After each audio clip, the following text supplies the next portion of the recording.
David's in Paddington. David, what do you think?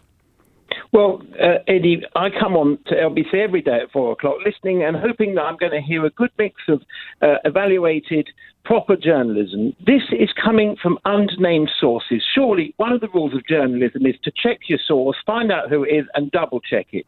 But to have an hour on LBC about gossip from 6 months ago, from October last year, when somebody's saying that somebody said something to someone and someone said something, no, he didn't, yes, he did, no, he didn't. It's childish, it's not good journalism, and I'm thoroughly disappointed in you for following this story until you get your source. Once you've got your source, come back and let's have a proper discussion. You're inclined to believe Boris Johnson with his record of lying than 3 people who say they heard it?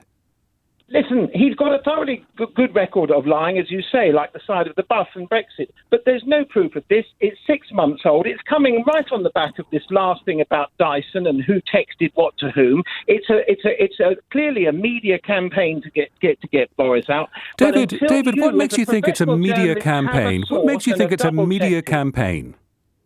Because, come on, last week there was this thing about a text about Dyson, and now this from unnamed sources from October. Why is it suddenly coming out now, Eddie, 6 months later from an unnamed source? And you don't think Dyson and this and the furnishing of the flat and Jennifer Arcuri and others, you don't think all of that adds up to something to you? It's all a media get-up.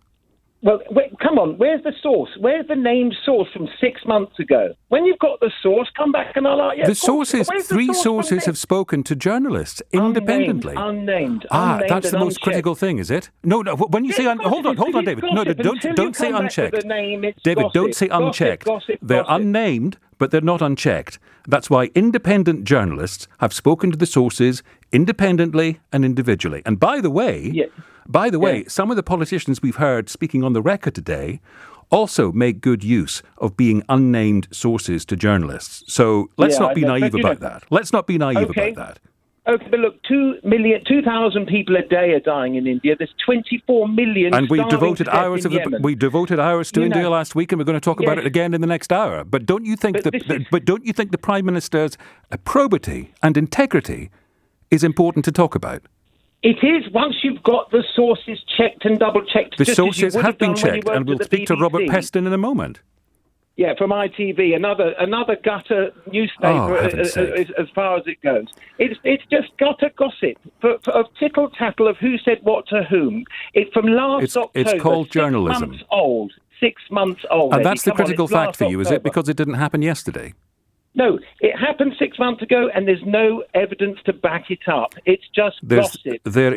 There are accounts from at least 3 different people that it was said. Now, it is disputed. We heard Michael Gove and his words, and Boris Johnson was asked about it again today and said, no, he didn't say it. But when anything between 125,000 and 150,000 people are dead, to have 3 people inside Downing Street, by the way, this is not passers-by. They didn't overhear this in a market or in a public loo. They're in the heart of Downing Street. And they say that Boris Johnson said, no more effing lockdowns. Let the bodies pile up in their thousands. You immediately go to giant media conspiracy. No, I don't say it's a giant media conspiracy. All I'm saying is highly suspicious that there's no source. It's 6 months old. That's how it works. You know that's how it works. We've established that. Why are we spending an hour talking about it? Okay, give us 5 minutes on it because it's involving the Prime Minister. And he says he didn't say it. Somebody else says he did. He didn't, he did. He didn't, he did. But it's not one person's word against another. There are 3 sources. 3 unnamed sources. What isn't surely, Eddie? Did you not learn that you're supposed to check your source in journalism? The sources have been checked. You're confusing checking sources with naming them. And that's a fatal mistake, David.